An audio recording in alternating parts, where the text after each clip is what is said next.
Good evening, everyone. Welcome to the Outer Realm with myself, Michelle Desrochers and Amelia Pisano. We are broadcasting live here via International Public Radio on the United Public Radio Network, 107.7 FM and 105.3 FM in the beautiful city of New Orleans. The segment tonight is fully sponsored by the amazing people over at Folgers Coffee. So thank you, Folgers.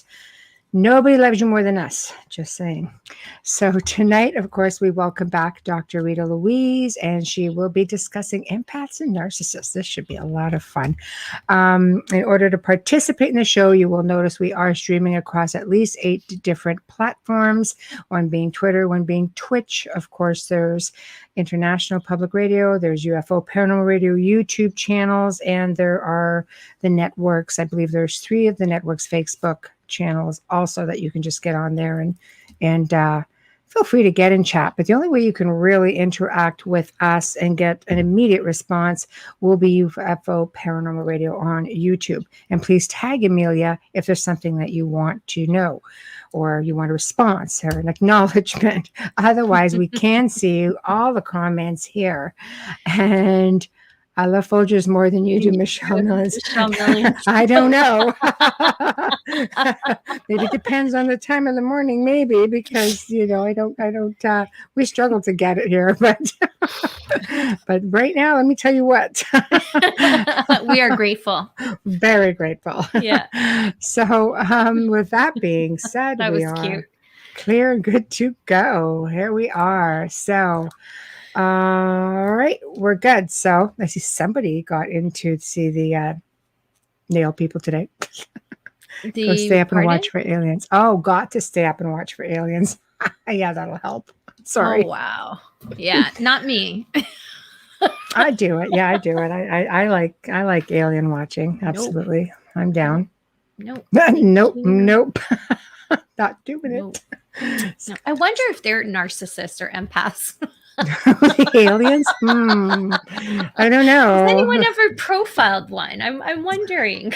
I think maybe it depends on the alien. I hear those reptilians are pretty into themselves and such. So, yeah, just a little bit. Full of themselves. And I don't know. It would be interesting just to sit in a room with different ones and be like, I have to tell you though, if you Google enough, and Dr. Rita is going to laugh at me. I know she can hear me. If you Google enough, you kind of, at the end of that period of time that you're researching, believe you're a narcissist at the end of it. So I'm really looking forward to her being here. Yeah, I think that we all have those tendencies, not necessarily personalities. I agree with you. Because I know I'm an empath because I am empathic and it's one of my gifts, but I can see narcissistic tendencies in me at times, and I think you're right though. Yeah, I think it is a little bit. I think everybody's got their little sliver in there, just like I believe that everybody has a little bit of empath in them. Absolutely. I tend to, except the narcissist. Yeah, I don't know. I'm empathic, not overboard, but then I also learned at a young age to sort of just push that off because I'm a little volatile as well. I think it kind of supersedes a bit, but narcissism, I think for sure. I think everybody, I was funny enough, last week having a conversation with somebody about that. And he said, well, everybody's a narcissist to a degree. Everybody's got a little piece of them. Little bit, yeah. And where you say something and you have to include yourself and this and this, and oh my God, I've done it, but yet I don't know, cruel narcissists. No, I believe some that people are hardcore.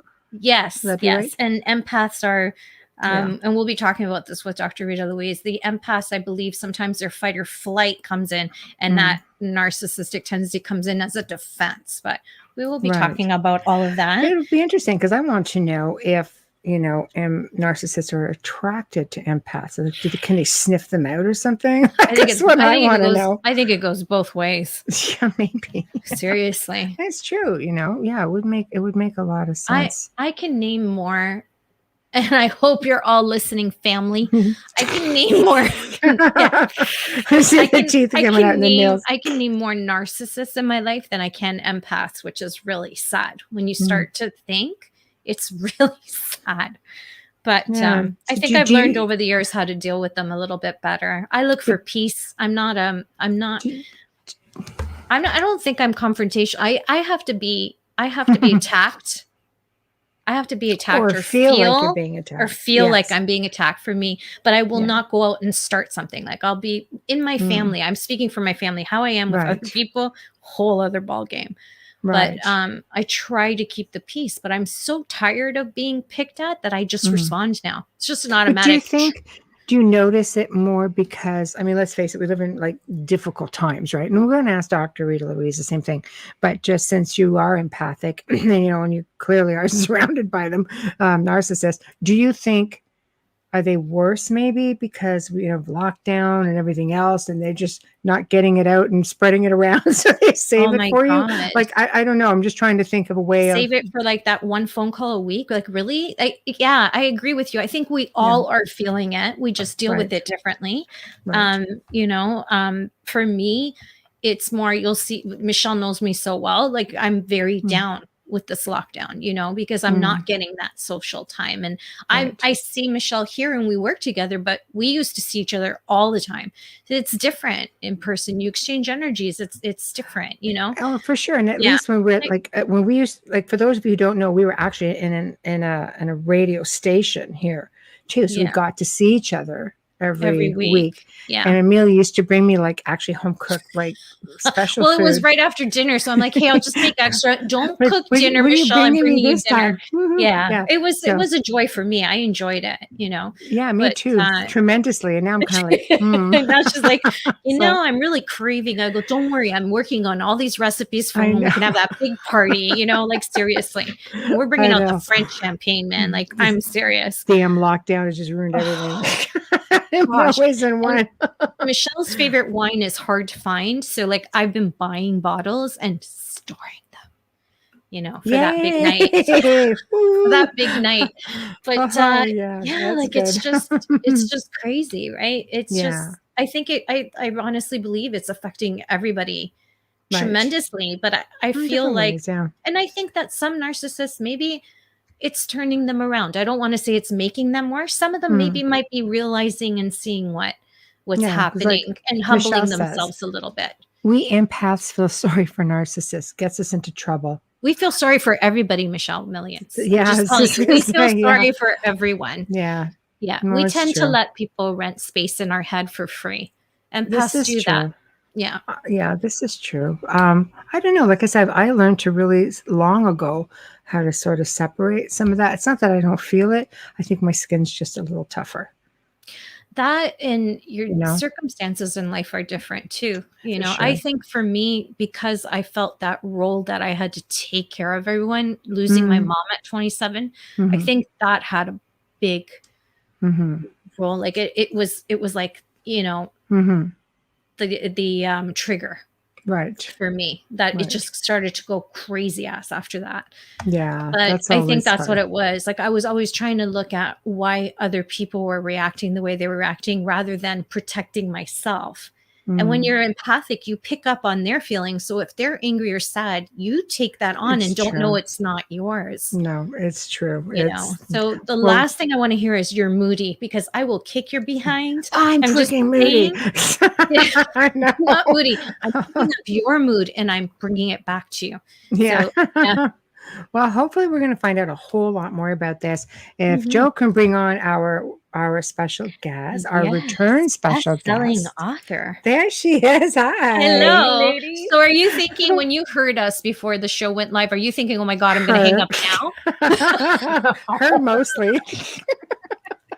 But I feel like you covered everything we're going to cover in the interview. No, because I have a million questions for you, and you don't know how long I've been looking forward to this since our last show, and you mentioned it. I've been like, oh my God. Yes, finally, I'm going to be able to, like have people that I know and love listen to you because they don't believe me. So I know.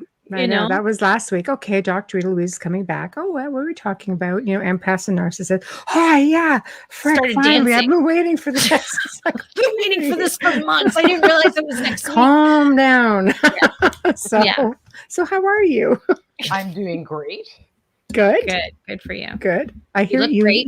You said you were away. So I am in, I have to think about this a second, Northwest Arkansas. Arkansas. Okay. Wow. Okay.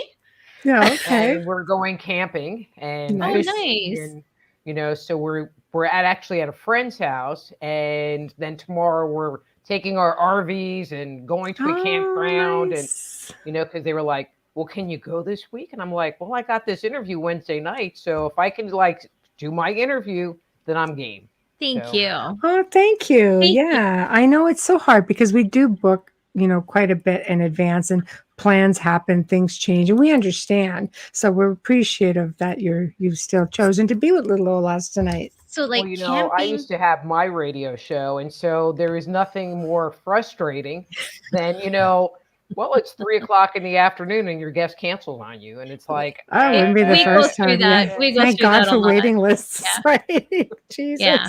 The waiting Yeah. lists are great, but Amelia would have had a meltdown though, because what do you mean? if you canceled, I probably would have not showed up. Because I would have felt the pain. But so like camping, like RV camping, not like tents and on the ground dirt camping. Oh, thank God. Okay. Yeah, because I didn't know how to react to that, because I'm terrible. Because I see these things online, like you can actually take this toilet with water in a tank and hook it up with a sink and put it in the forest. And I'm like, well, why not just go to a hotel room then, or get an RV? Because if you're talking about tent camping, then camp in a tent. But I don't camp, period. I'm not going to lie. I just don't. I would be the one in an RV. I probably would though. An RV, I probably would, because I'm closed in and safe. with You air know, conditioning. She's yes. scared the Yeti's a going to flush come and toilet. get her. No, I'm Bigfoot. scared of the bears in Canada. I'm scared of the bears up north. Bigfoot, I'd probably sit down and like, hey, dude, you want a coffee? Like, let's sit and talk. But but a bear? It's really different if you like go off into the woods to That's go what I camping. meant. Yes. Yeah. You know, and then you can like run around in your pajamas or whatever you got on and go take care of your business. But you know, if you go to like a park, you know, That's just harder. and there's like tents That's harder. right there. Yeah. And unless there's some big group of you and you just get really drunk, then you don't care anymore. And all the Yeah. girls go together. Yeah, it's different. It's different, but Awesome. I'm really like seeing all the new things they have for camping. I may have tried it when I was younger if they had all those things. It's just I always think if I can't, like, RVs are great because you can plug in a hair dryer, because my hair in the humidity, I swear to God, is like so wiry. You know what I mean? Like I like those little bit of conveniences, and I'm not that So great at that nature thing. My sister got an RV last year, and apparently they found a inflatable hot tub. Nice. I'm like, Yeah. "Where'd you get that?" You can rent them. Wow. I don't know with the Who knew? pandemic, but you can rent. Yeah, you can rent them. I know someone who did it for her husband for his birthday. I'm like, yeah, I wouldn't want to be the one cleaning It's like, that out. I don't But think I like my anyways, husband that much. Yeah. Here's a cold shower. I have a thing about sharing that I'm like more than terrible. one person. But No, so that's why I'm why don't married. we should start? We should start with maybe defining for people who don't know what a narcissist and what an empath are. Sure. And I'll start with the empath because they're nice people. So an empath is somebody that is sensitive to the energy around them. So for the listeners, if you've had the experience where you felt the vibes in the room, you know, or you walked up to someone and you were like, hey, I'm having a great day. And then you go next to someone or go into an environment and now you're feeling upset, you know, or you're feeling anxiety. You know, I used to do a lot of ghost hunting, and when we'd go into a funky place, I would feel like I wanted to vomit. And I'm like, ooh, they got some bad mojo in this place. Oh, And that's the generic definition of an empath. You know, they're psychic sponges. And so if you're feeling good, then I'm going to feel good. If you're feeling bad, then I'm probably going to reflect that energy within myself. And where it becomes a little bit challenging is if you're not aware that this is what you're doing, then you think that your mood is changing all the time and you can't really grasp what's going on, and well, why do I feel bad? Nothing happened, but now I'm feeling bad or upset. And so I think it's really helpful for people to recognize, that this is who they are. And so while you guys were talking, not everyone has empathic abilities. Like narcissists usually do not have empathic abilities. Now, they can feel sorry for themselves, but they I was going to say, I'm pretty sure I met a couple who were borderline. Situation. That's about as far as it goes, right? Unless they can maybe see it through their life experience, but they're not being upset because you're upset. They're being upset because something you did or said triggered them, and now they're upset. Right. That's true. Interesting. Yeah. Narcissists, are the takers of the world. They are attention seeking. So the classic example is the high school quarterback. When 20 years go by, but he's still pounding on his chest and he thinks he's the greatest thing since sliced bread. And, they're usually pretty easy to spot. They tend to be very grandiose. But there's sorry, I'm laughing because you're naming off family members without even knowing. You already know. He's going to kill me. But there's also something that's called a covert narcissist. Okay, so, and see, I know a lot about narcissists because I tend to only date narcissists. Narcissistic friends, like my list is huge. But I like the covert narcissist because they tend to be more self-deprecating.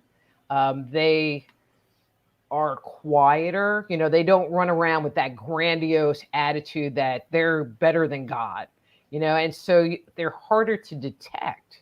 And so you think they're nicer people, but then you start to get to know them, and especially in a romantic relationship, which we can talk about that, which is a whole cycle, and then they change, and then their true colors actually come out. They're I call them tricksters. They are tricksters. Yeah. But they are the takers of the world. Look at me. I'm looking at Amelia. And I'm just seeing the wheels turning. So I'm like, I'm just going to let you take this one. Because I've worked with them as well and for them. And as I got older, it became different because I find that, from other people that you're around, like Michelle's a stronger person and she'll say to me, Bubbly, you shouldn't be taking that or whatever. And you see it because sometimes you've been taking it for so long. I think empaths take a lot that they become so conditioned by it. And it's just the way it is. But I found for myself that once I could label that person that way and see them that way, I could distance myself and just keep the peace. But why you said you tend to date only narcissists? Why does that happen? You hear all the time.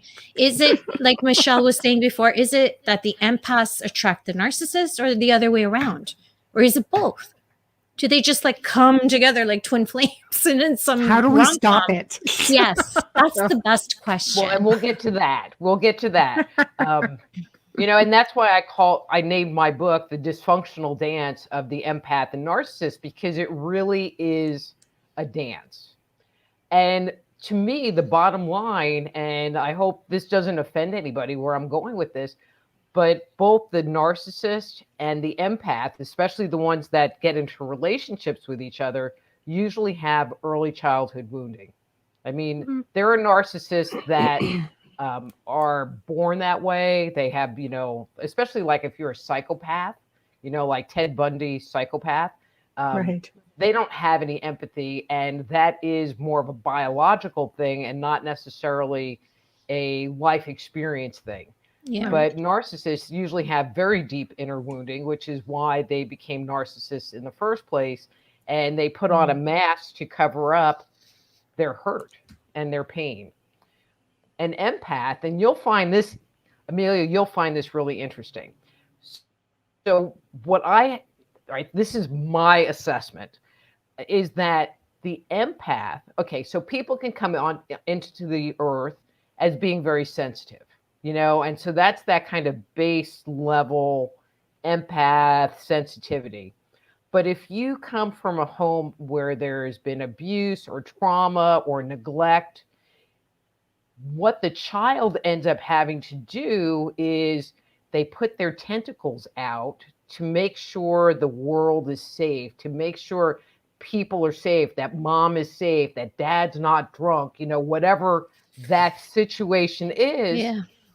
Well, I mean, it is the perfect training ground to teach you to be really kind of hyperreactive and hypersensitive to your environment. Okay. And so many times the narcissist will find empaths or highly sensitive people that have wounding, and so I'm going to kind of start there. And so the empath, many times it's like what they're looking for is love. They're looking for compassion. They're looking for someone that's good. Well, the narcissist is all about that. Actually, I'm laughing at Michelle's mothering. I'm going to make a little segue. So when I was working on this book, because I was working on my own personal healing, I was digging into all these different topics, and there is literally this whole vocabulary that is tied to narcissists and how they deal with relationships. And so I'm like reading stuff, and I'm like, that's what that's called, and there's actually a name for it. I mean, It was really freaking trippy. So it was really weird. So one of she's being kind. I got stories, girl. One of the terms when you first meet someone who's a narcissist, it's called love bombing. And so they will sit there and tell you, you are the best thing since sliced bread, and they'll make you feel like you're soulmates. And they're like the perfect person. You sit up all night and talk, and it's just great. And you fall in love with that person. But at the same time, they're like pushing things forward pretty quick. Well, maybe we should move in together. Maybe we should do this, to basically trap you in a relationship. Okay, so not all of my relationships were with narcissists. I had one husband who died, which really sucked. He was married to a bunch of narcissists. And then and so then we got together, and it's actually like pretty cool. And then he freaking died. So that I'm so sorry. Yeah. And his comment was, and true story. So we got married, and about a month later, he just looked at me and he goes, well, I'm waiting. And I'm like, waiting for what? And he goes, I'm waiting for you to change. And I'm like, change. I didn't even know what he was talking about. He goes, well, we got married, and that's my experience. All right. I was wife number 6 for him. Okay. So that was and so I was like, this is it. I don't change, I might not like put makeup on every day, but this is it. And he goes, well, that's been my experience. Every time I got married to someone and they said, I do, within weeks, they became a different person. Yeah. And so once they feel like they have you secured, you move in together, you have a child together, you get married, whatever that is to bind you, that's when the mask starts to come off, and you start to find out who that real person is. And, but now you're kind of stuck, oh, well, you can quit your job and go back to school. It's like, okay, well, now I can't take care of myself, and I'm not really in a situation where I can go. Isn't that awesome? And the gaslighting starts, and the gaslighting starts. When the gaslight, you're like, what? Yeah. And God forbid you give them God forbid you give them even a touch of I don't want to say a terrible criticism. No, if you even so much as criticize a narcissist, if you don't know what a narcissist is, just criticize who you think might be to their face and watch the flames come out, because they don't take lightly to that. You can't tell them they're doing anything wrong, even if you're trying to stop them from hurting themselves. You're stupid or you're crazy. That's literally what happens. So Exactly. let's talk about that then. Yeah, don't stand for Let's yourself. talk That's about right. one versus the other. Like, how do you identify that? How do you know? Empaths are obvious because they're usually, they're picking up on emotions. But what are the traditional things to look for when it comes to narcissists? All you empaths better be listening. They're We're all in the saving a whole chat bunch room. of you right now. They're all in One the of the chat room.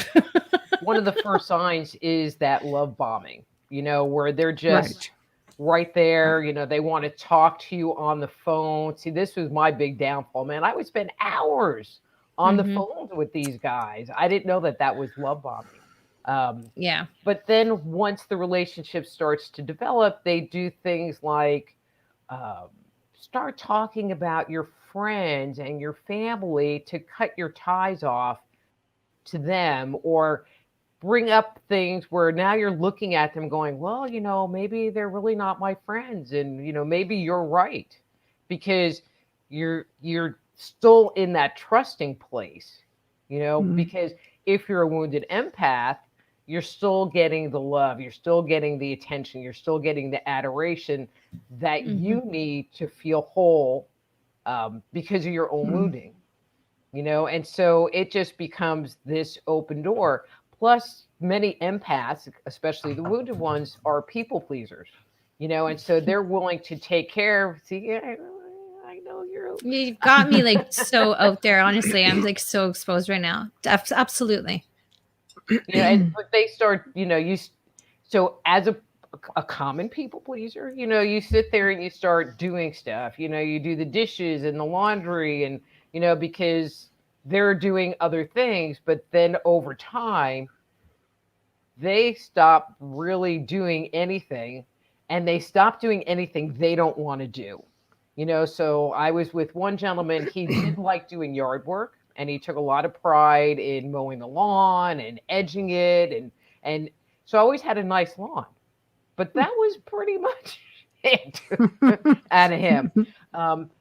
But if you asked him to do something else, can you take out the garbage? It was no. I mean, it wouldn't ever happen. Your comment about criticizing them or putting up any kind of boundary, or, saying something to them, I was taking notes when you were talking earlier. Before we went live or after? Because I'm a little nervous. There's the blackmail notes, and then there's the show notes. She's got quite a bit for pre-life. But when you sit there and you make a demand on them, or so let's say the relationship is going and now work is really busy, or you're sick and now I'm sick and I can't take care of you. Yep. And they have freaking meltdowns. I mean, or they come and ask, like, I injured my neck. I mean, really bad, where I was like pretty much in bed because I was having a hard time walking around. And so the guy that I was with would come upstairs. I live in a big house, and it's like, I can't find the black pepper. And I'd say, well, it's over here. And I'm like pretty anal about like, this is where things go. And he's like, well, I looked there and I couldn't find it. So now I have to get out of bed. But isn't that every husband though, honestly? No, but okay. It was worse when I could. But no, changes, I understand that. I understand that. I was just making a joke because the typical, it's in the fridge. Well, I don't see it, and it's like right there. Mm-hmm. Yeah. And so if you're not there and available for them to give them the attention that they want, or you have this baby, and so now you're nurturing and taking care of this baby, and they kind of take it as a slight that you don't love them anymore, or they try to find other ways to get attention, and we'll use that gaslighting to manipulate you to get what they want. And that's one of the other real characteristics, is that they are excellent manipulators. Mm-hmm. Excellent. And for people that aren't familiar with what the term gaslighting means, it came from a movie called Gaslight, where this guy is married to this woman, and he's trying to make her think that she's crazy. And I have to tell you, my current boyfriend, not a narcissist, thank God. We're watching the movie, and I'm going, okay, so now this is going to happen. I go, this kind of dynamic is going to happen. And then boom, it would happen. Yeah. And I'm like, okay. And then something else would be going on. I'm like, yeah, he's going to do this. And it's like, boom, it happened. He goes, did you see this movie before? And I'm like, no, he's just a narcissist. I lived it. You know, and I think it's interesting because once you've been in a relationship with a narcissist, it becomes a lot easier to tell, you know, versus if you don't know and you just think, well, this is how it is. Yeah, but You know, then they turn it especially around on you to try to make you look like the narcissist, and then you're doing the gaslighting. I'm like, how did that Yes. happen? I'm Yeah. like, The manipulation. The manipulation. it's not my That's fault you have a part of the bad gaslighting. memory. What do you want from me? It's like, Oh, I'm not trying to create memories to stick in your head. This No. really happened. Yes, you Yeah. had tacos 2 weeks ago. I've never had them in my life. Pretty damn sure you have. You know, kids I are all like going, yeah, we saw you. I have I like- pictures. that's just tacos. Zachman says, not a husband, but I do admit I have selective sight from time to time. That's just being a man, Zach. But it does happen where sometimes where, in my experience, I've received the help, but there's like a time limit on it because I can only be this way for so long to help you. In conditions, right? Very conditional. Yeah. Yeah. And then it comes back at you months later, too. Mhm. Hmm. Yeah, I mean, they're just not fun, you know. And with narcissism, kind of like being an empath, there is a scale, you know. And one of the things you guys were talking about earlier is everyone has, you know, narcissistic tendencies, Yeah. which is true. You know, if we didn't look out for ourselves, you know, and then we wouldn't really get anything done. But there are people that I'm going to say don't have narcissistic tendencies, but they tend to be people that are doormats. I mean, I don't know any other way to say it, where people can just walk all over them and they just take it. You know, Yeah, I've it's had sad. clients, you know, especially in a family dynamic where the parents just control everything. Mhm. And it's kind of like, well, you know, you should like take some supplements and do this, you know, and there's all this stuff going on with your family. And, you know, maybe you should maybe cut some ties. No, I can't do that, you know, because the parents control so much of what's going on. Because really, Even that's into the bottom adulthood, line. like with adult children, is that what you're making reference to? Okay, yeah. That's why things dynamics change when both parents have passed away, which is what I've experienced. But that's why things change, because the parents really do keep, there's no lies to that. They keep the families together. Most do. Unless you move across the country. I was just going to say that, unless you move, of course. But I'm saying if, like, you know, the average family that lives within an hour of each other, whatever, the parents, especially the moms, they'll always try and bring them all home for the holidays. And then one passes away and things change a little bit. But when you lose both of them, it's just like, what the F just happened, you know? But when you look back, you see things, like I said. See little narcissistic tendencies and you realize it after. I find also you can't ever give them advice about anything. That's because they know everything. Exactly. Exactly. Yeah. I mean, you know, Makes they sense. just tolerate you, you know, because they're, you know, there's a term that's called narcissistic supply. You know, so it's kind of like an energy vampire. I mean, they basically are energy vampires, but but I like that term narcissistic supply because when you're giving them attention, when you're doing the stuff that they want, you're giving them supply, you're feeding them. And so you can have a narcissist who's actually very nice when they're out in public because now they're getting their ego scratched and, you know, they're getting their supply. But as soon as that supply is withdrawn, that's when they start getting not nice. So can't you have a narcissist that's just nice all the time and just throws you a few zingers every now and then? Like, just curious, because honestly, I'm sure, I mean, we all meet people that fit the bill. Like I say, we all have little bits of that in all of us. But I mean, I've seen like some really nice people who appear to be, I mean, nice most of the time. Spouses say, oh no, they never have an issue. But boy, oh boy, every now and then you could just see, you get a little look and the little zinger gets tossed at you, and it never goes anywhere beyond that one moment. It's like, But it's your did fault you if you just, get like- a zinger. Don't you know that? I mean, that's Maybe. kind of hard to tell. It's your fault. It's not You know- theirs. You created it and you asked for it. Where it really comes down is what's going on when the light doors are closed and the lights are off. Right.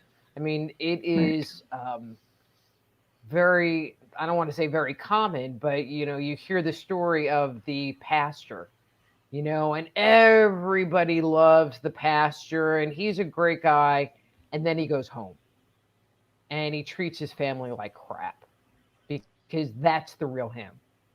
He can let his guard down. And so they might throw a zinger at you, but you don't necessarily know if they're just wearing their mask of, hey, I'm this great person, or if it just is a little bit hard to tell, And so, for people that are uncertain, especially if they're, excuse me, getting into a new relationship, give it time. Give it an opportunity to develop. I had a client the other day who was going to move, I don't know, somewhere. And, but it was like 5 hours away, and was going to be like packing up and leaving her house. And then the guy like weirded out on her. And it was just kind of like, okay. And I go, well, how long have you been with this guy? She goes, 3 months. And really, that's how they like to move, is very quickly. Way too quick. And so the way to really get to know someone is to have time, and spend time with them before you make that leap. Mhm. Absolutely. You often hear with adult relationships, because so many people are dating more now, and you'll hear, well, I'm old enough, I know what I want. No, you're not. It's not about that. It's about, you think this is what you're getting, but let's make sure. Why do you have to rush into things? You're older. Why rush into it? Why rush into anything? Well, especially if you're with someone who is basically a pathological liar. But you wouldn't know that in the first year, because you haven't spent enough time with them. I laugh when I hear my friends say that, oh, but I've known him. And then 6 months down the road, I'm getting a phone call. Yeah, he left or whatever. I'm like, yeah, well, no kidding. You've been there for 4 months and he's moving in. It's like, what the hell are you thinking? So. I don't know. And I read someone said that they tend to be passive aggressive. Yeah, so am I, and I'm an empath, and I can be the queen of passive aggressive if I'm highly pushed, aggressive, and I admit it. yeah, if I'm pushed up against a wall, my God, yeah. So, but yeah, I'm going to put it. But okay, so it's more the covert narcissists that tend to be passive aggressive. So I'm a covert narcissist. No. I'm just kidding. Because you have to be pushed up against a wall. Absolutely. For them, all you have to say is, I don't want to do that. And then they're like finding ways to change things so that they can get what they want.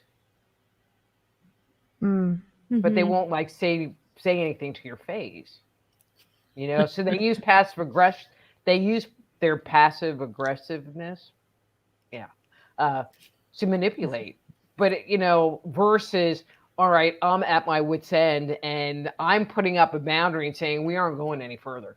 And this is what's going on. It's more of a backhanded compliment. Yeah. True. I'm like, wow, I'm just way too good at that. It comes from being tired. I think can empaths have hope of being able to stand their ground? What can they do to learn how to be stronger and how to spot things? I mean, definitely. I've been asked the question, well, when you wrote your book, do you think a narcissist would get value out of it? And I was like, well, but there isn't anything wrong with the narcissist because they're fine the way they are. So, when I wrote the book, it was kind of like, well, I'll just talk about them because I know they'll never read it. No. You're so right. It's true. Yeah. And that's one of the big things. It's like people that are more empathic, more open, are always looking basically to fix themselves, fix the world, make themselves better, take steps forward, and have things be different. And so there's more of a willingness to change versus this is what's going on. I mean, you often hear stories of couples that will go to counseling and one of the spouses is a narcissist, and they will literally lie to the counselor about everything so that the counselor thinks, well, they're this great person and they're doing all of this stuff, and all of the problems are the other person's, because they don't want to fix anything and they don't want to take responsibility, which is huge. They don't want to have any accountability, where the empath is like jumping up and going, oh yeah, that was me. I'll take on all the responsibility. Yeah, it was my fault. Yeah, I asked for it. I pushed. great. I pushed. And Allison made a comment. It's not just guys. No, it's everybody. It's everyone. I have friends that women that I can tell you are complete narcissists, and I can have that conversation because even if they're listening right now, they won't even know that I'm talking about them. But yeah. But it is what it is, right? And it's a little different when it's a friend than when you're in a relationship with someone who is. It's a little different because you can distance yourself from someone who's in your social circle, but it's different when it's family. Yeah, but if you're a good friend, you should be able to say, you're having some of those tendencies. You can say it, but they'll just say you're losing your mind. Like, that's not my intention. I never did that. I don't know what you're talking about. That's not the way I said it. That's not what I meant. I didn't do that. When did I do that? Oh, I can give you a million of them. But anyways, but for the empath, I mean, there really is opportunities to change it and have it be different, and, to me, the base is identifying and acknowledging that you have wounding, and the way that they're getting in is because there's a deficit within you that needs to be healed, so that's one piece of it. But many times people that are people pleasers, which is kind of, okay, so there's the fight and flight response, our basic stress response.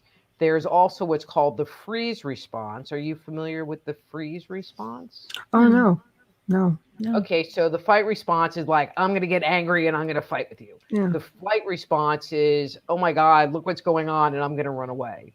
The freeze response is something is going on and I'm going to stop dead in my tracks, kind of like deer in headlight kind of things. And so you're upset and you're yelling at me, and I'm just going to stand there because I can't even get myself out of the room. So that's the freeze response. And then there's a fourth response that's not a automatic stress response, but it is identified as being learned before you can even walk. And it's called the fawn response, FAWN, fawn response, where you basically give yourself up to the person, either to receive love or not be punished. And so and that is believed to underlie people pleasing. And then the next level of dysfunction, kind of taking people pleasing to a more dysfunctional level, codependency, where you don't feel like you can be loved unless you're helping. And so addressing that within yourself, really needs to happen, because dysfunctional empaths, they want to give, and they want to fix, and because they feel that's how they're going to get love. And the narcissists are more than happy to take anything you're willing to give away. That's including your time, if you're listening. That's including your time, not just giving of like materialistically, but giving your time to them and always being available is something that empaths do as well. They're always available. It's hard because it sounds like it should be a give and take relationship. That's the idea. Give, take, give, take. You shouldn't have to even look at it and analyze it if it's normal. Really. But if it's not something that you knew, if you didn't know that that wasn't right, that what you're doing and the behavior you're having isn't a healthy behavior, then you're just going to recreate that over and over again. That's true. I had to learn that. Yeah. And I think a lot of people want to know how to do that. It's important, but you feel like healing inside first, looking deep down and seeing what happened and why you respond that way is the first step. So why stay? Why stay? Why stay in a bad? If you know you're in a toxic situation, why stay? Why not get out? That's a great question. And there's a number of reasons why people stay. And I'm going to address this a little bit more to women, although some of it applies to both men and women. One is they're afraid of being alone. They're afraid that if I don't stay in this relationship, no one else will ever fall. I'll never find anyone else, and I'll never recreate another relationship. And this one for women in particular, they get themselves into a situation where financially they can't get out. And to me, that's one of the saddest ones. It's like, they have a couple of kids. Now they're a stay-at-home mom. They didn't go to college. They have no skills. Their husbands, there's something called financial abuse, where they barely give you enough money to buy groceries. And so it's not even like you can sock a little money away, to exit stage left.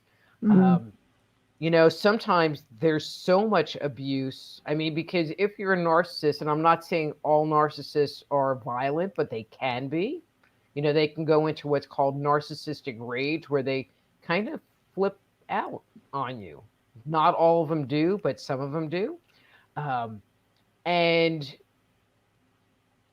you're just scared, because you think that this person's going to come after you, and so that's a scary thing. But there's also something, it's like one of the things I love is everything has a freaking name. So one of the things that happens with this dynamic is something called trauma bonding. Trauma bonding. And so if you're in a relationship and you're receiving all of this good feelings and love, it sends endorphins into your system. And that's the and dopamine. So those are the feel-good hormones inside your body. But then, so like everything is great, you're getting along really good. And then later that evening or that night, like they flip the switch, you didn't make them French fries, you made them tater tots. And that was like a deal breaker. Bastards. Right there. Yeah. And now And they can get violent over that. Yeah. But now they're on your case and being very dismissive. And so now your body goes into releasing cortisol and other stress-related hormones. And so one of the things that happens over time is that your hormonal regulation becomes messed up, because you're going through these peaks and valleys of high cortisol, high stress response, a lot of anxiety, to periods where you have this endorphin rush and dopamine rush that feels really good, and makes you feel like you're loved again. And so, it has been said that it is harder to get out of a trauma bond than it is to quit doing heroin. Because, wow. And so like you might sit there and say, adios, amigo, I'm going to go. But then like you're gone an hour and now you're looking at your phone. Well, did they text me? Well, maybe I should text them and like say, oh, you're crappy. But what you're looking for is to get that little fix, that little endorphin fix. It's like, oh, I'm sorry, and for them, they're getting supply from you. Right.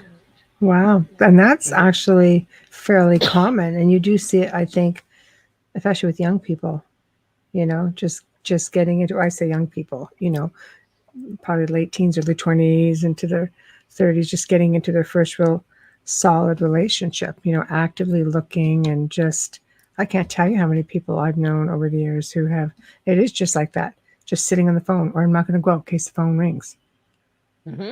If I'm not here, then they won't be able to get a hold of me. Like I'm talking that's pre-cell terrible. phones. No, but Yeah. Oh, yeah. Landlines. Yeah, like Yeah. landlines, because Yeah. cell phones were only not always a thing, and not all that long ago. And even then, people could not always afford them. So it was just sitting at home waiting for the call that never came. It can be really bad now too, because I would imagine that those type of narcissists would have a GPS set on your phone, so that if you tell them you're somewhere else, they can just check online and see that you're lying. But Like, you can I know tell. people that have done that to their phones. Yeah, but you can I've tell known when you're being people that have had tracked. that happen. Yeah. Yeah. But also if you tell them to go or you leave, and then they'll always text, they'll always call, because they need their fix. They need their fix more than you need your fix. But then, like, you pick up the phone and you start talking to them, and now they're love bombing you again, and so now you're having this endorphin rush, Mhm. and they work on manipulating you so that you'll want to come back. And so it's not uncommon in one of these relationships for them to split up 7 times before the person finally makes a final break from the relationship. And it's one of the reasons why in relationships where there's physical abuse that happens, that you constantly hear, the victim going back. It's because they're trauma bonded. It's like, oh, I didn't mean to beat you up. I've been drinking. I'm not going to drink anymore. I promise I'll go to counseling. I mean, they'll tell you whatever they think you need to hear until you're back. And it'll last a couple of weeks, maybe a month, maybe 3 months that they're on like best behavior. And then the cycle starts over again where you make them tater tots again, and they, blow a gasket. Right. We talked about how empaths are born. How are narcissists? Are they born? Is it something they learn? So,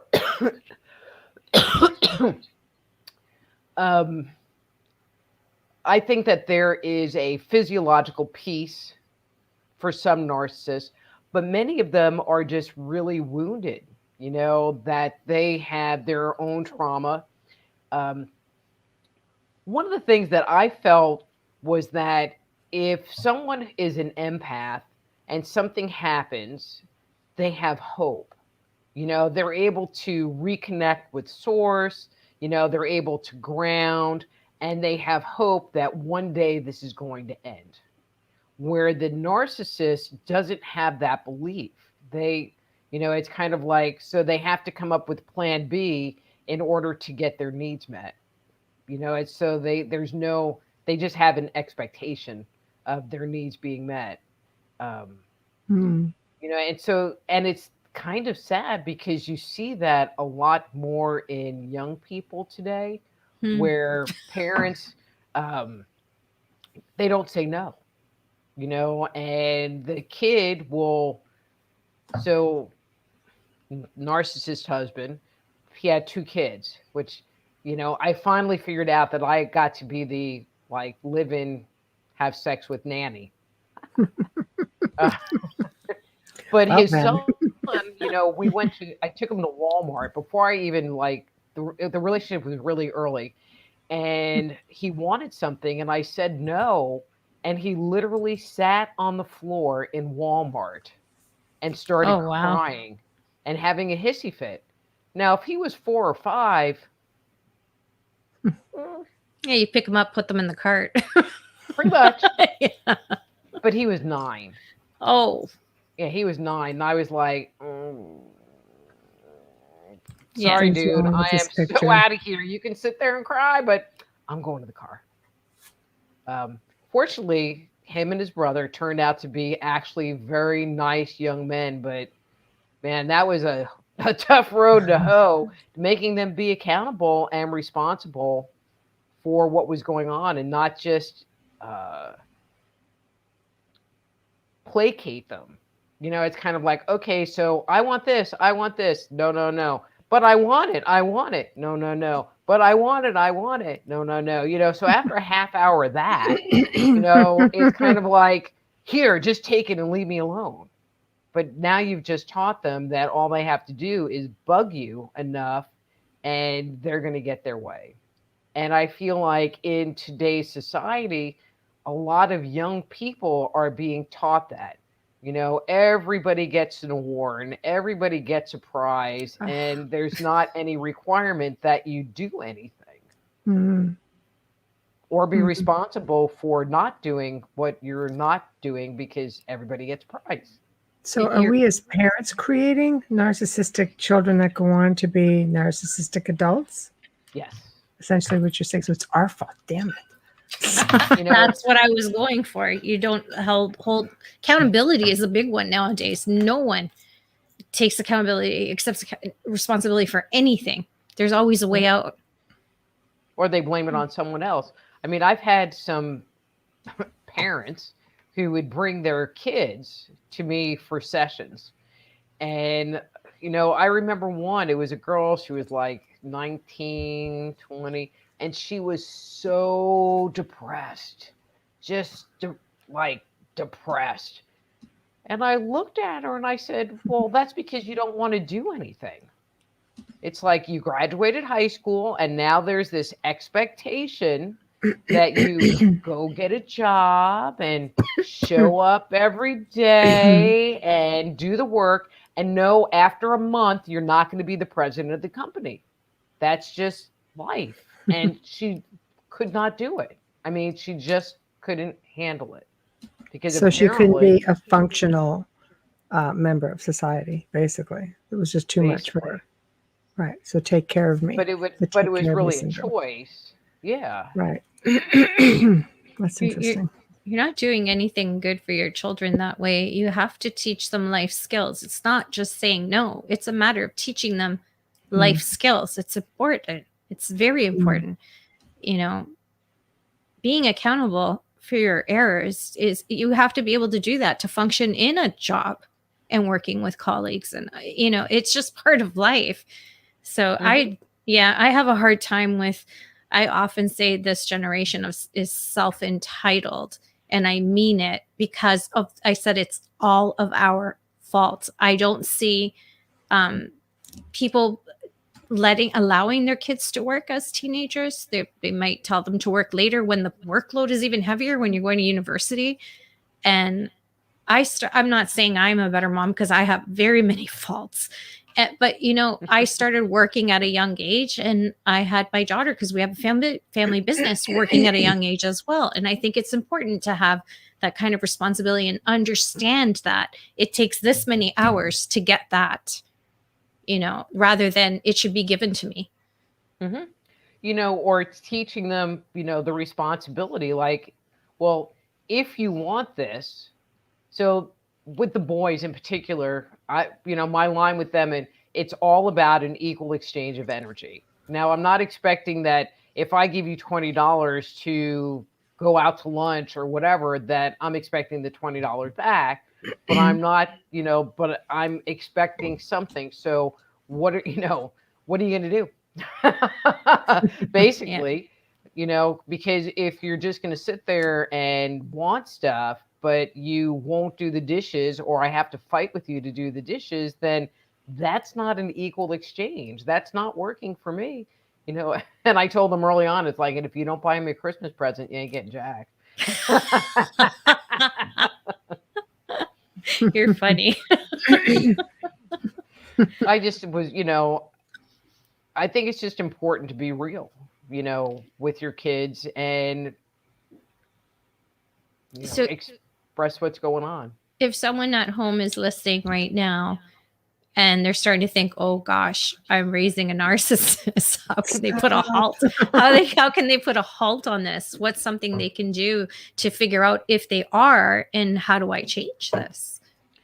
Hopefully the young person is, not in their mid-teens, mid to late teens, because pretty much by the time you're 14, 15, 16, I would think the damage is pretty much done. And I guess it could be maybe undone, but it would be a lot more challenging. You see these kids and they just like scream at their parents or hit their parents, and it's like, excuse me? But the parents, I mean, and those are the children that will end up being narcissists because they think it's okay. They were brought up in the environment that it's okay to be disrespectful that way, or, well, what I want is more important than you. And, so the earlier you can do that, then the better it would be. I think sometimes it's, you do it inadvertently also. You get people who just come from bad childhoods and they think, oh, my children are going to raise them differently. But in the process, they're creating a little monster or a little terror, not realizing, you can't be. But I find certain generations, I mean, life was really hard, back in the day, and they lean on that abuse from childhood. I'm fortunate. I grew up in a great household, nothing like that, but my first husband, my ex-husband, was just like total opposite. So some people carry that forward. Other people go the other way.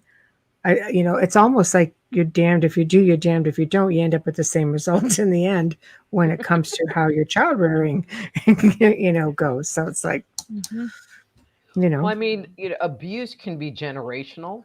Right. Leniency can be generational, because this is how I grew up, and I'm not conscious parenting. I'm just doing what I was told and how it was explained to me, and I'm just doing that.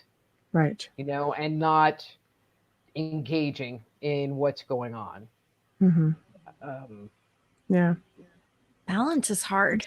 It's a tough one. Yeah. Balance is tough. You can break the chains. Like I was verbally abused, but my mom was physically abused. And I did neither of those two with my daughter. But my greatest fear was giving too much. So I would be very careful, where she's my world. I'm not going to lie. Anyone who knows me knows that. But I'm proud of her because she doesn't talk back. She doesn't raise her voice. But in the same respect, I want to make sure she's being heard.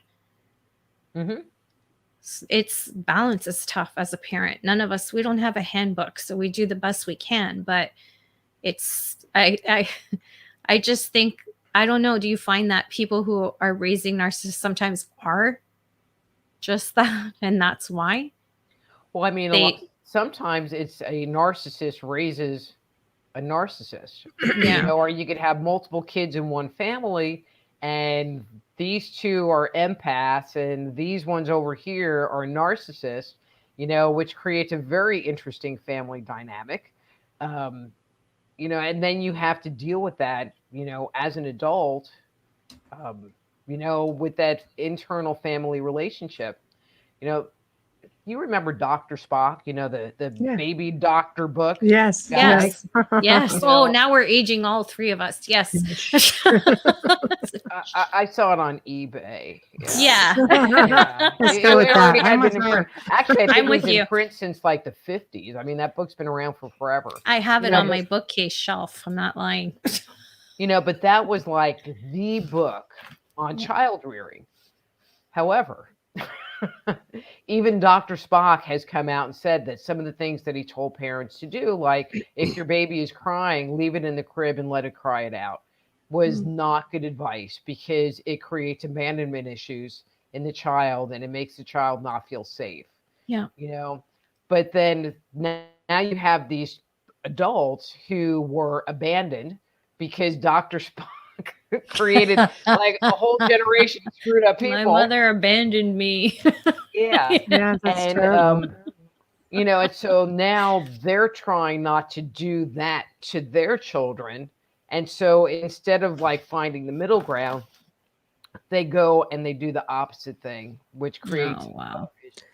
That is really difficult because, you're going with the times and you get the best books out there, think you're getting the best advice, only to find out, no, you've actually traumatized your child. And just, like. Do you want a minute? Yeah.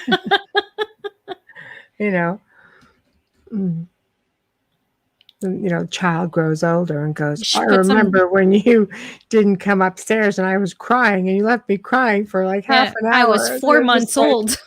It's like, good grief. It was in the book. Yeah. It was the best book at the time. The doctor recommended the book. Jeez. I read that book and I laughed through the whole thing. I'm like, yeah, this isn't happening. It's just like, no. Yeah. I was that helicopter mom, but it also has a lot to do with what I did for work. So, yes. Yeah, it's wow. So let's talk about wounded healers. Okay. That's interesting. I have never heard that. So a wounded healer is someone who has decided. I'm sorry. Take a minute. Okay. It's all right. Take a minute. Well, and usually I have like little throat lodgers. All right, I'm looking on the desk where I'm staying. I just found an Altoid. There you go. What you got on her desk? Is there anything good? I'm looking for M&Ms or Skittles, just saying. But a wounded healer is someone who has addressed their previous pain and has worked through it and has emerged on the other side a wiser and more whole person. And so, if you started out at a disadvantage and you became successful, now you're a wounded healer, and so many people think that because you grew up in a situation of trauma, that there should be shame around it, and you shouldn't tell anybody, and you sit there and you think, well, I have all of these scars, because of my life and life experience. But the reality is those scars tell the world that you survived, that you made it through this situation and came out the other side a much better and different person than you went into it in the first place. That's a tough one. It's do you think that that it can ever be undone? No, I'm just trying to think of a way to put it. You're looking at narcissists, how do we stop producing them? Like, everybody's wounded, really, some of us we do heal. Others use it as a crutch and they never heal. Right? So It's okay. We all have dogs. We all have dogs. All right. Bring the dog up to the camera. Let us all see. Get a cameo. Aww. Oh my goodness. Hello, You are baby. so cute. Are Is you it going on a really? trip? He's gonna go swimming tomorrow. Yay. Are you happy now, puppy? You're part of Well, the I show. think there's so people cute. walking around in this house and he's hearing them. What's Oh. his name? It's Raylan. Raylan. Hello. Say hi. There you go. Hi, You're part of the babies. show. Hi, Now you're a babies. superstar. You should be happy now. My baby had his 13th birthday yesterday. He's 5 months old. Wow. I boy. remember because last time you were on, you just got him. And you were right. potty training him. That's right. Yeah. Still potty training. Yeah. him. Well, it takes 6 to 9 months, right? I don't know. I'm ready for it to be done. Well, when you're camping, you'll love it because he's always outside.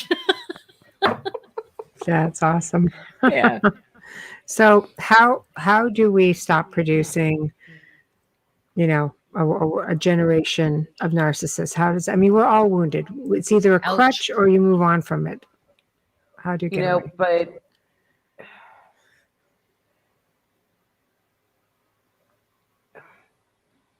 there's a balance and there's an equilibrium.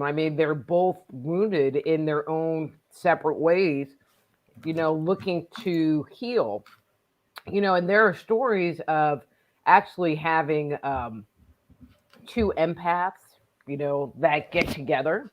And over time, one will actually take on more of the role of the narcissist, while the other one will take on more of the role of the people pleaser.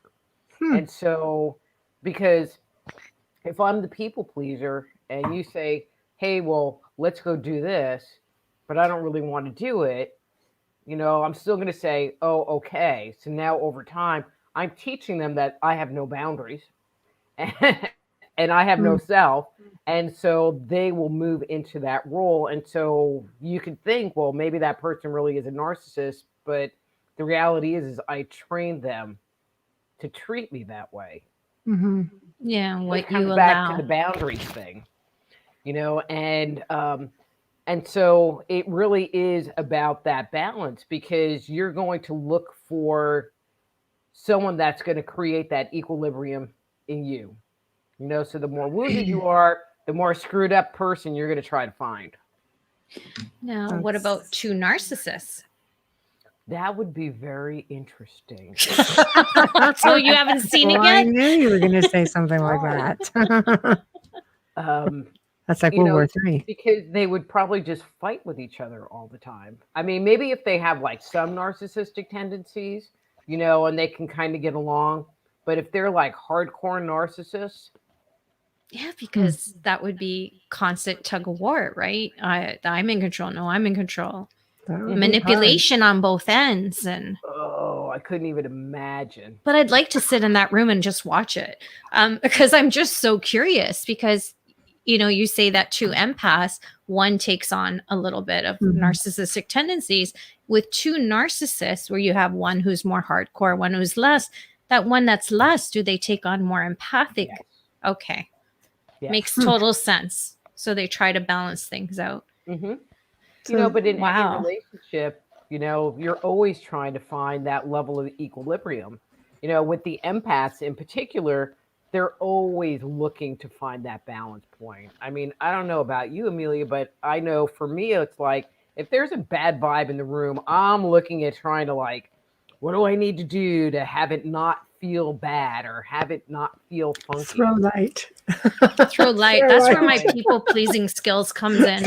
I talk a lot because I'm really nervous, and I try to make jokes. I make light of everything. I know that's what I do. Mm. I say the stupidest things at the most inappropriate times because you're just so uncomfortable, right? They just come out, and it's like Tourette's. I just rather not talk really to is. anyone. I just start people watching. You're quieter. Yeah. I am. I just watch. I watch everything. I see everything. You just absorb it, I think, a little bit I more. absorb it, and I don't know how to deal with it. And I go, it's like that. And anyone who knows me knows I'm uncomfortable. But people who don't know me think that I want the attention when I really don't. That I don't understand why I'm talking. Bubbles likes to talk a lot. Yeah, it doesn't matter like, what the situation is behind I have a hard time with quiet.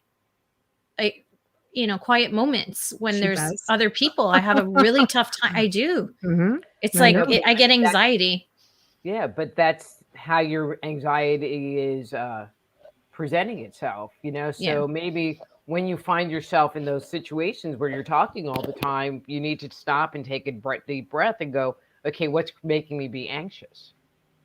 It could be one person in a room. I mean, I think with empathic people, there could be one person in the crowd who's, gives you that angst, and you could just center them out right away. You just have to zoom right in on them. I think it's almost like its own phenomenon. It's like how you can take all those energies and zero in on the one problematic individual. They don't even have to be in the room with me. Right. I mean, there are days that I'll wake up and be like, I don't know what's going on. My back hurts. This is, whatever. And then like later that day, I'll do a client session. And what are we talking about? We're talking about all this crap going on with them and their back hurts. And I'm like, oh, it was you that I was picking up at 8:00 this morning. Thanks. I want to do a quick station ID because I want to bring this conversation to the workplace because we focus so much on a marriage, but we do have issues at work. You're listening to The Outer Realm with Michelle Desrochers and myself, Amelia Pisano, and tonight's special returning guest we love and like to call her our third host is Dr. Rita Louise, and we're talking narcissist versus empath and vice versa. You are listening to, if you're in New Orleans and listening to us on FM, you're listening to 107.7 or 105.3 FM. We love you, New Orleans. We are United Public Radio, and this broadcast is brought to you, fully sponsored by the good folks at Folgers Coffee. Thank you, Folgers. And thank you all for tuning in and being in the chat room tonight. We're with Dr. Rita Louise, and we're talking narcissist and empath. Which one are you? Yeah, you know you are. Yeah. Yeah. Mm-hmm. So we bring. Yeah. Sorry. No, I just wonder, people actually know. Like, I know I'm empathic, and I know I have narcissistic tendencies for sure. You really piss me off. I'm just gonna really hurt your feelings, and I might even make you cry. But it's just, I've never seen it with her, and I've known her for almost 3 years. But whatever. I can control myself. Like, I'm not one of those uncontrollable. The right answer would have been bubbly. You don't give me reason to, but that's okay because as an empath, I'm going for that one first. Well, we know that. That's a given. But the empath in me is like going right away to the other side. But, how many, on an average, if you had to put a percentage, how many people do you think don't know they're narcissists? Most people know they're empathic because they're emotional, or they pick up on other people's emotions. All of them don't know they are. Oh, ouch. They would never own it, because that means they have to take responsibility for it, because there's not anything wrong with them. It's all your fault, your problem, and there's something wrong with you. You're crazy, you're oversensitive, you're too tired, you've been around your family too much, this person's pissing you off, so you're taking it out on me. If I could write a book. Yeah. I'll leave that up to you. Yeah, there we go. I did. I know. Keep doing it because we love them. Yeah. Wow. Yeah, that's really difficult. I'm just, I have to start paying more attention to the people around me.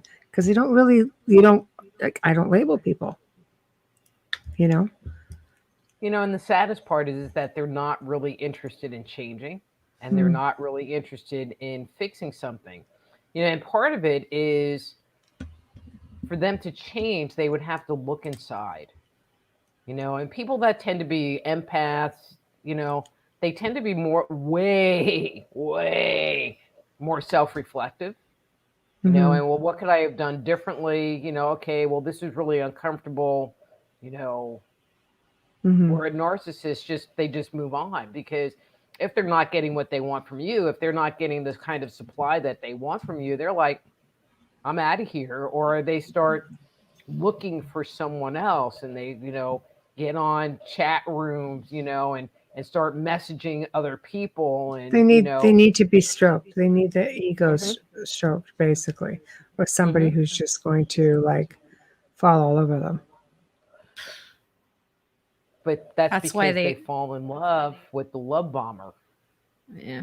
And so, so it's really sad, because let's say I end a relationship with a narcissist, within a couple of weeks, they're already out dating again.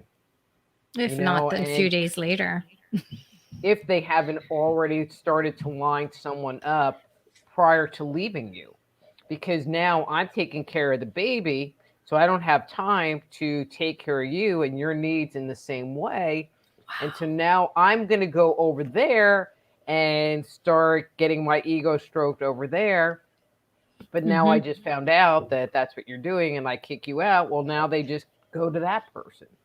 And so, you hear a lot of people that get really hurt because the relationship ends, and within weeks they're online, they're on Facebook posting pictures of them and their new girlfriend and how great it is and how beautiful they are. They can't be alone. No. They can't be alone. And so you as the dumpy, it's like, right. Knife in the heart, because it's like, God, what did I do wrong? Yeah. Is there something wrong with me? They've been saying that I'm like nuts and I got all these issues. Are they true? So it's. Well, that falls under gaslighting, right? You start to believe all the little, you start thinking back all the little quips that are being made. Mm-hmm. They're very good at making you believe that you couldn't live without them Mm-hmm. in any capacity, whether it's financially, emotionally, any capacity. Mm-hmm. Yeah. I don't know. Mine were mostly pretty useless, really. But that's because I was just so capable of doing all of this stuff that they didn't really have to do anything. Right. And where I wanted to bring it, if it's okay with you guys, is into the workplace. I worked for and with a narcissist, and I honestly believed for a couple of years that I didn't have a gift and couldn't function without them in my life. It's an awful feeling, because as an empath, you want to please your employer. Mm-hmm. You want to please your bosses, your managers. You want to be the perfect colleague, the perfect person to have a desk next to. You don't want to cause any disturbance. How do you handle that in the workplace without, especially for women, break down a little bit more? But I mean, men have to deal with it as well. Narcissism, guys with guys and whatever, even female bosses, it's all the same. You know, there's two choices: that you accept that this is what the situation is and you kind of back your energy out of it and just go with the intention of, I'm just going to go and do my job, and you take the emotional piece out of it, and like, I'm not trying to please my boss because I'm just here. Which some people will do actually in a marriage too. It's like, well, we have kids together, I'm just going to disengage. And the other choice is to leave. Yeah. If it's really that bad and that uncomfortable, then leave, because it just ends up being abusive to you and continuing that pattern of abuse by staying, even if it is in the work environment. I had that a lot in work. One time I was very fortunate. She got fired. So it worked out great. But anyways, that's like the perfect blessing in a workplace.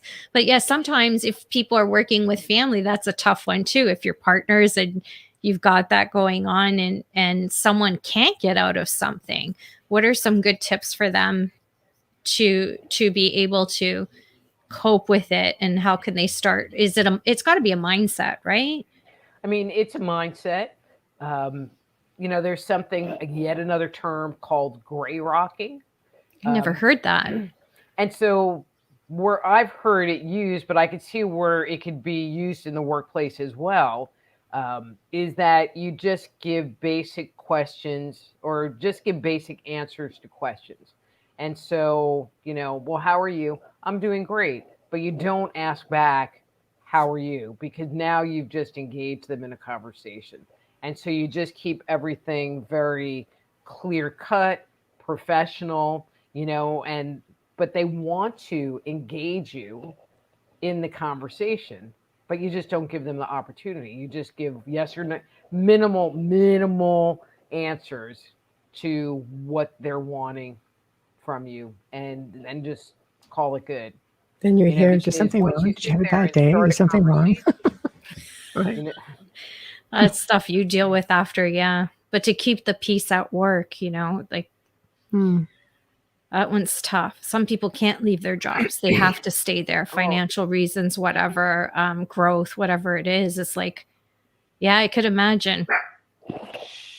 That's okay. Everybody on the network's got puppies. So yeah, so basically it seems to me like we're kind of caught in a world of both empaths and narcissists, and it doesn't look like it's something that's ever going to come to an end. I think it's just, quickly trying to recognize, I guess, who they are, because you can't get rid of family.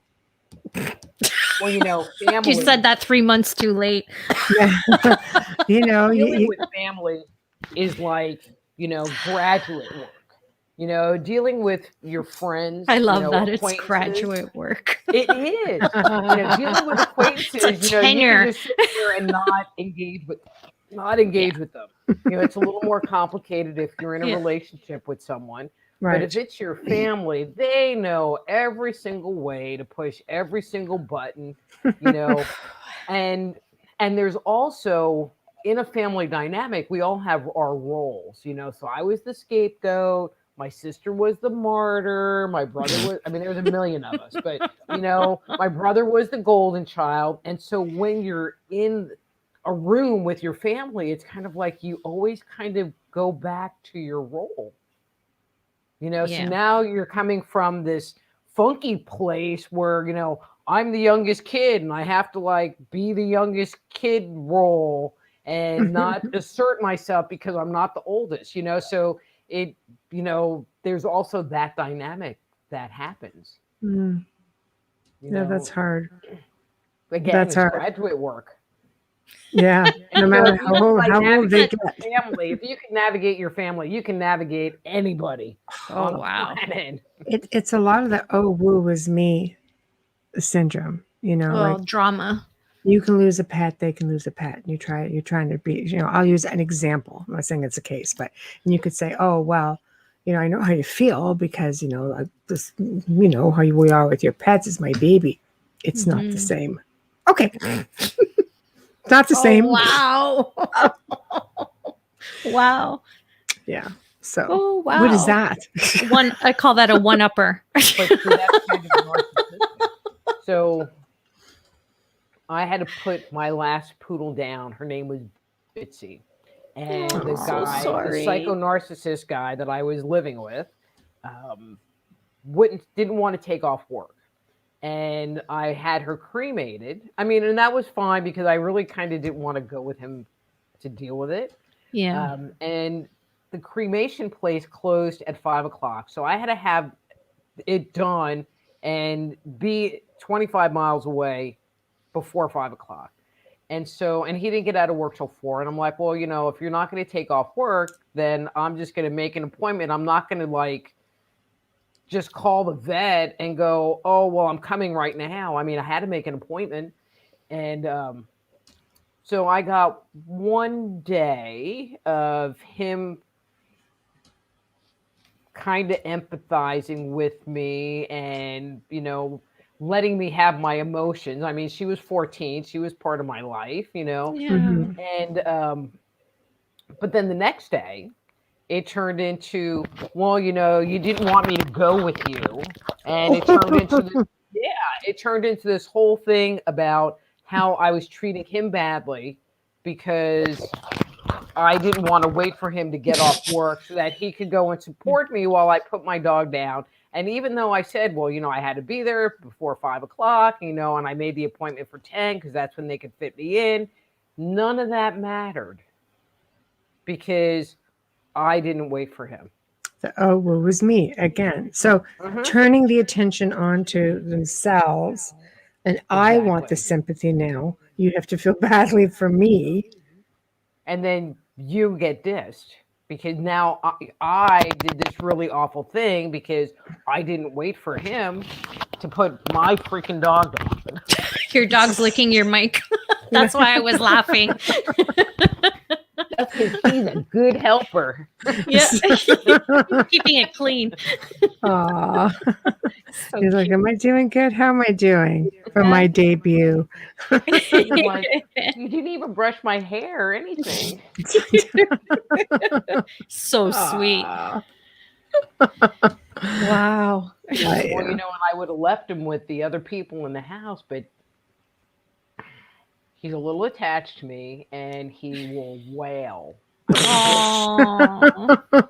So I call him Wailin' because it's just like, okay, he's so going. Cute. Yeah. So I'm like, yeah, so I'll be in here and he'll be at the door just, screaming. So. Give me the attention. Yeah, I'm not created here or anything. That is so cute. Makes you wonder, can animals be narcissists? I'm pretty sure I had a narcissist dog. PETA?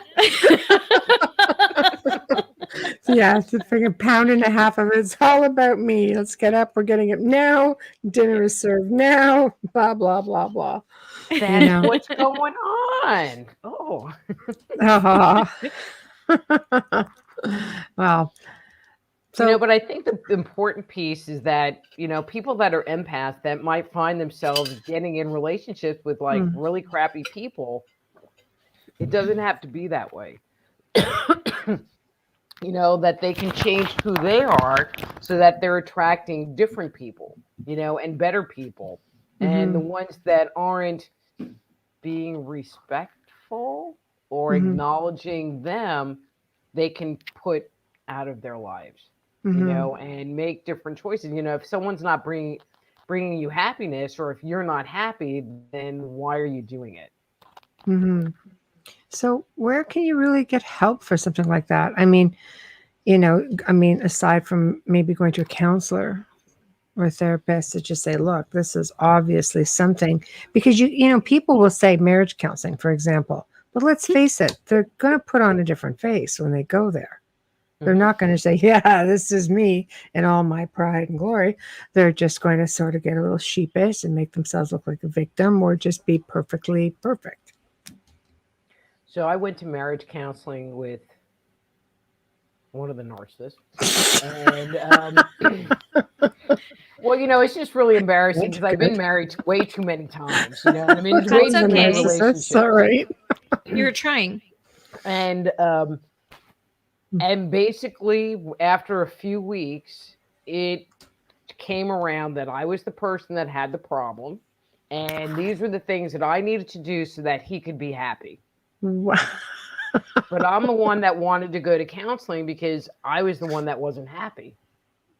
That's not a good counselor, though, if they I can't spot fired that. her. Yeah, I she fired her. she couldn't spot it. She's not good at her job if she didn't recognize that she was just being played by one. Mm-hmm. But that was before I knew about all the narcissism things. Yeah, So, Mhm. but she should have known, Yeah, but that's what I'm saying. Like, right? what if you're in there and you're completely green about things like this? Most people don't even label. They wouldn't even think to label somebody. Well, you're a narcissist. You have no idea. You just look at you're mentally or verbally accosting me or emotionally abusing me. You don't look at it past that. So, how do you get out of that if you're going and you're taking the time to go to seek help? mm-hmm. And it's just probably been in the last 5 or 6 years that that concept of narcissism really has come into the public view. But if you go on like YouTube or search online, there is so much material out there. And so if you're not sure if the person that you with is a narcissist, just I'm serious, look on YouTube, Wow. because there are Oh, tons of videos. tons of videos. Yeah. As well as videos about healing attachment issues, or learning to deal with codependency, or, dealing with mommy issues, or whatever it is. But I think understanding what is going on in that moment and looking at the patterns, because, we were talking about the trauma bonding, and you go through those cycles of it's good, it's really bad. It's good, it's really bad. And Yeah. so just starting to look at those cycles, is just one way of paying attention to what's going on, and raising your awareness about what's going on in your relationship, but ultimately, are you helping? He says, I thought I was giving this presentation. He's But so cute. ultimately, it's your job to make yourself happy, and Mhm. no one else is going to do that for you. And Right. so if you're not taking steps to make sure that you're happy, at least more time than not. I mean, if you spend 50% or more of your time worrying, like, well, I was thinking about making potato puffs, but I don't know if it's going to freak them out or not. If you're spending all of your time worrying about, if I do this, they're going to have this kind of reaction, Oh wow. or, spending all your time in the mental gymnastics because they're trying to manipulate you, and you're going, well, I don't really even understand what's going on, then maybe there's something not right. I mean, every relationship has issues. You have difficult periods, where there's stuff going on with either or both people, And that's normal. But if it's a consistent and ongoing thing that has been going on for an extended period of time, and you don't feel like there's going to ever be anything changing, Mm. if you have a partner that drinks too much, and you sit there and put up the boundary and say, no more drinking, or, I don't care if you have a couple of beers, but, that's pretty much it. Yeah.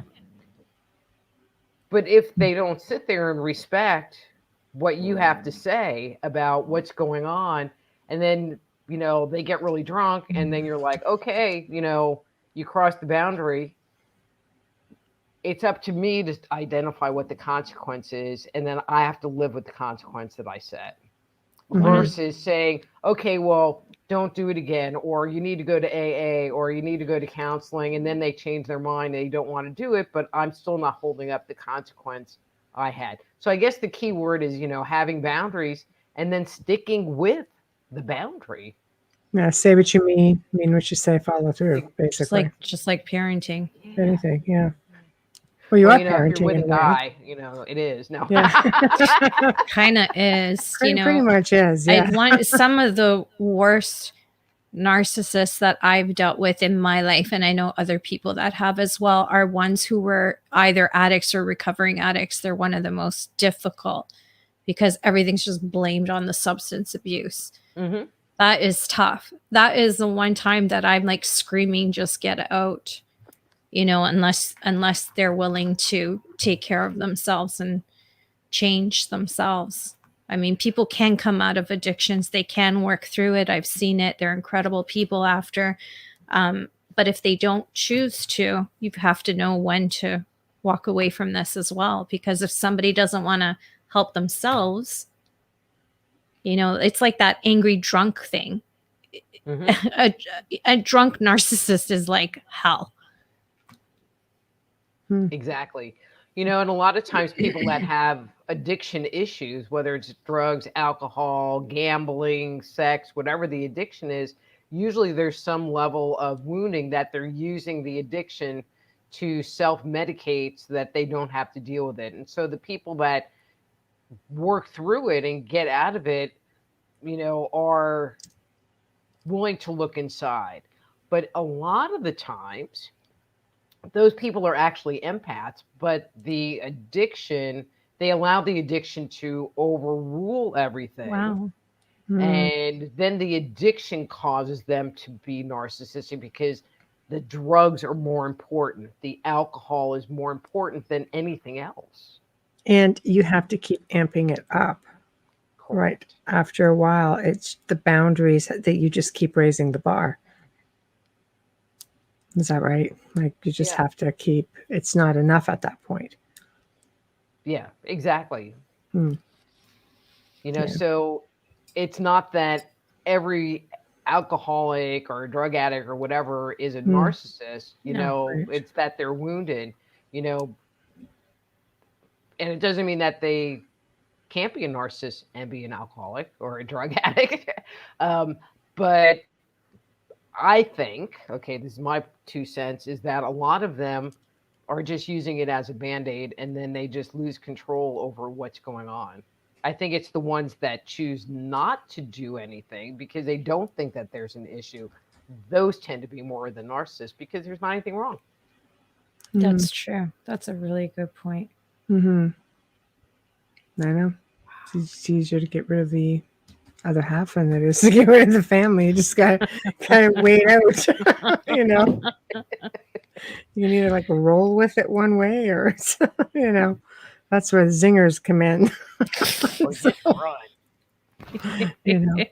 I know. I don't know. There's a lot of good stories out there, but I don't know if we're X-rated or not, but yes, I know. I have to say it because it's just funny, but I knew of someone, I'll leave it right there, who had a sex addiction, right? And I fell into a lot of, ladies of the night, shall we say, because, I'm not, it's in your profession is what it is. It takes two. But the biggest thing was, I got a compliment. I was always complimented, It's just like, and you come home and you give the compliment and looks at you and goes, "Oh, thank you." You hold out your hand and say, "Well, I want like $200. Why? Because I paid your compliment." It's the same thing, fool. Yeah. Honestly, Leave it It's on the like, nightstand if it makes you feel better. I know, right? I'm sorry you paid for that compliment. It's like, I don't know. I thought That's it too was hilarious. funny. It's I thought it was sad. hysterical, but yes, Yeah, it's so sad because they should be Yeah. in therapy. Yeah, well, I guess that's exactly what Dr. Rita Louise is saying. If you have to acknowledge that problem, if you don't acknowledge it, to me, when you're looking at all like a whole array of addictions, for example, even one addiction, you would think that that would be enough of a red flag.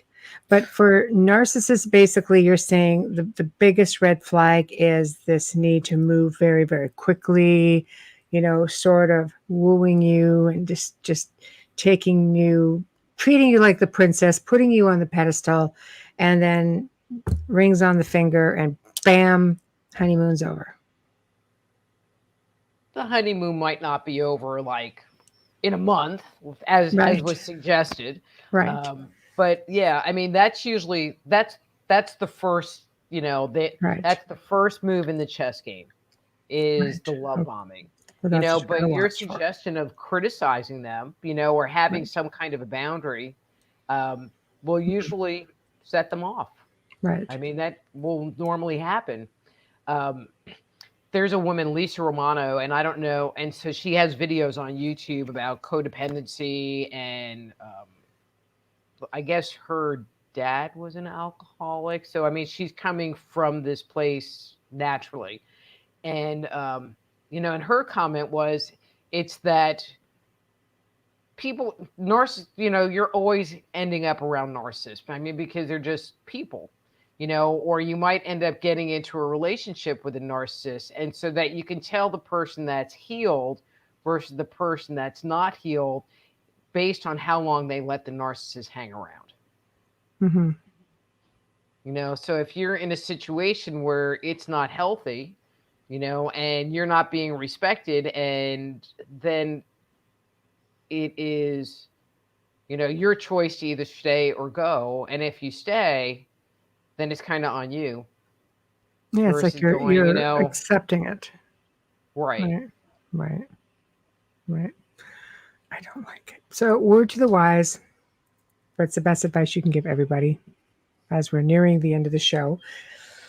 Love yourself, and honor yourself, and,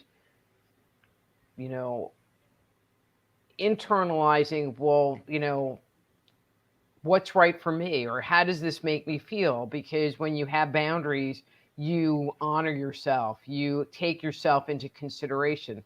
If you're someone who's a people pleaser, which many unhealed empaths are, they don't ever take themselves as part of the equation. It's always, well, what do they want? Oh, okay, I can do that. Versus, well, what do I want? And they just get the benefit of like hanging out with me. Because it's not where they go to, where the narcissist just, well, this is what I'm doing. And you can come if you want. And so it's really about looking inside and putting yourself first. So that's the key, maybe, is self-worth, self-love. You can't change them. So maybe it's better to change yourself. It's the easiest fix, right? Yeah. Exactly. And if you, after all of this show tonight, still don't see it, if you're the peacemaker in any relationship, chances are you're highly empathic. But anyways, yeah. Wow. So, I was giving a presentation to a Lions Club or Rotary Club or something. And so I was talking about the 4 selves. And so one of them was self-love. And so I made the comment about, well, it's important for you to take yourself into consideration, in the things that you do. And, Lions Club, Rotary Club are service organizations that help people do stuff. And oh my God, it's like these people had a heart attack because I was suggesting in their mind that they be narcissistic in taking themselves into consideration. But if you're constantly giving away the store to everybody, then you're burning out your own batteries, and It's true. No, and it's just important, that equal exchange of energy, having that and taking yourself into consideration is part of having that equal exchange. And the minute you take that time to self-care, you'll find all the narcissists around you just sort of, it's texting and it's like, why aren't you there? Like, what's going on? Is, not even, is everything okay? And then it's, well, whatever. She just doesn't want anyone there. I didn't do anything. Pretty much. Yeah. Also on Facebook, there's a bunch of like narcissistic groups. There's, empaths and suffering from narcissistic abuse. I mean, so if you're concerned, there's a lot of resources out there that are free that you can at least start looking at. Right. So you don't have to, if you can't afford a counselor, for example, then there are other ways where you can get self-help. Exactly. Perfect. Well, I have to say it was Dr. Rita's book. it was interesting because, like I say, I don't typically put labels like that. But when you put the label on and you explain it, it's like, see, that's why everything has labels. It all makes sense. That's why. So, but tell everybody how they can find you, what you have coming up, and just promote. Okay. So my website is soulhealer.com, soulhealer.com. And what we were talking about was my newest book, which is The Dysfunctional Dance of the Empath and Narcissist. Create healthy relationships by healing childhood trauma. And, the commentary has been, oh my God, or you made me cry, which I feel like I've done my job when I've made you cry. And basically you get to hang out with me, and it's a little on the sarcastic side. And, but it definitely is a self-help kind of book. I'm sorry, Raylan's like trying to eat everything here. And so on my webpage, if you sign up for my newsletter, I've been releasing a healing trauma series, which is talking about the stress response, and like that's the part that I've released already, but then getting into some practices like meditation, grounding, mindfulness. But then I have like this whole, I've been a writing fool. And if I could figure out how to take all this new material and package it into a book, which I haven't figured out yet, I would. But I have a whole new series talking about complex post-traumatic stress disorder. I have a series coming out about relationships. Should I stay or should I go? And having you take a look at what's going on in your relationship dynamic, not necessarily with a narcissist, but just relationships, to help you kind of work through that process of, am I happy in the relationship or not? And if I'm not, what to do next? So I've been a busy bee. And you so certainly have, because it's only been 5 months, and I don't remember all this last time. No, this has been new. Wow. And so that's being posted on the website, but also you'll get it in your email box if you subscribe to the newsletter, soulhealer.com. All of my books, including The Dysfunctional Dance of the Empath and Narcissist, are available on Amazon.com as well as on soulhealer.com. Wow, fantastic. Thank you. Wow, thank you so much. Aside from the fact that you're a whole lot of freaking fun, and the dog's a bonus, just saying. Yes. So, that was awesome. Thank you. And you are back in October for Halloween month, so I know that's going to be a blast too. So for those of you who didn't get enough of Dr. Rita Louise, don't worry, because she's coming back. So.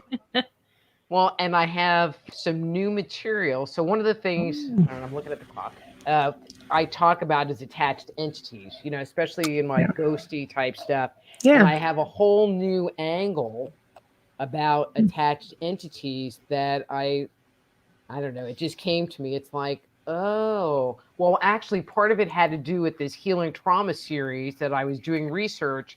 And I'm like, wait a minute, that's what happens when you have an entity attachment. It was like a lot of blocks all fell together. Nice. Yes, I like it. And then by I then, like it Raylan too. will be potty trained, we hope. That's it. It's only Come on, October. we had one whole day of no peeing or pooping in the house yesterday. Oh, Be look careful. at you. What are you talking about? Stop giving away my secrets, mother. That's the right. We're best. talking about you. Oh, bye-bye, baby. Bye.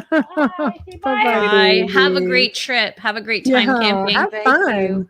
And we'll Thank see you in you. a few months. Okie dokie.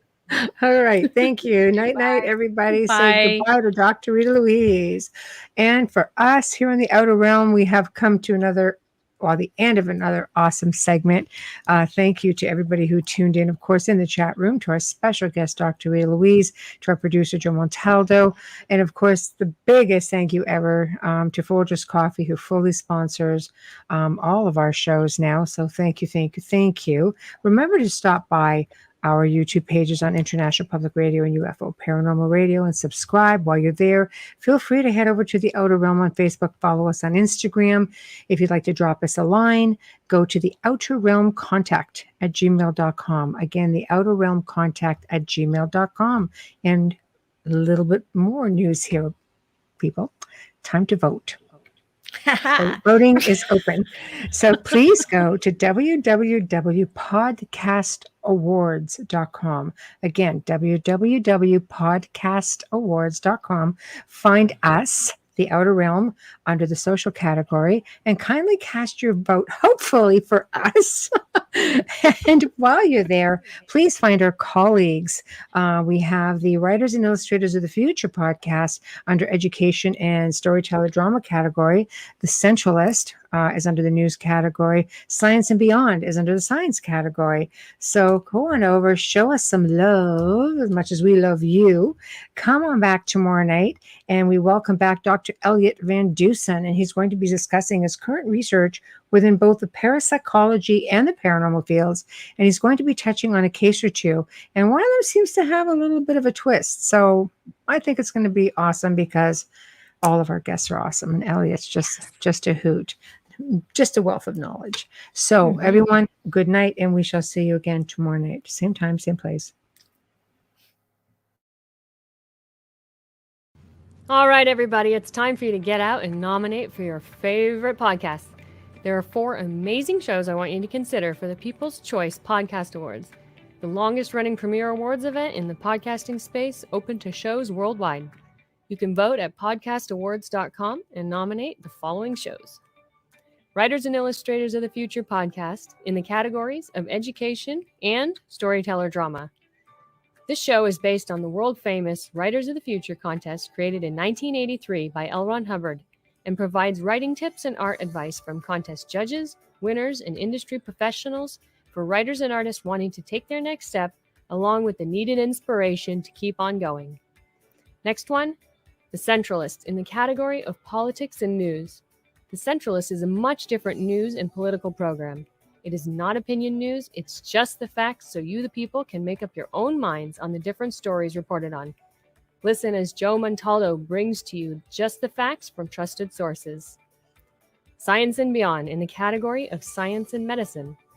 Science and Beyond is a true science-based program that explores every aspect of science, from how things work to why we need science, and where science can't explain something, we go beyond to see if we can figure it out on our own how something works. The Outer Realm in the category of society culture. The Outer Realm is a very popular show hosted by Michelle Desrochers and Amelia Pisano, with guests who are well-versed within their respective fields of ufology, paranormal, cryptozoology, and anything else that would be deemed otherworldly. Nothing is off limits in the Outer Realm. Michelle is an international public figure and has spent the last 18 years working in the paranormal. Her co-host Amelia is a remote viewing medium with 9 years experience working in missing children and cold and active murder cases. So go to podcastawards.com to vote for these 4 shows and any others you enjoy listening to. That's podcastawards.com.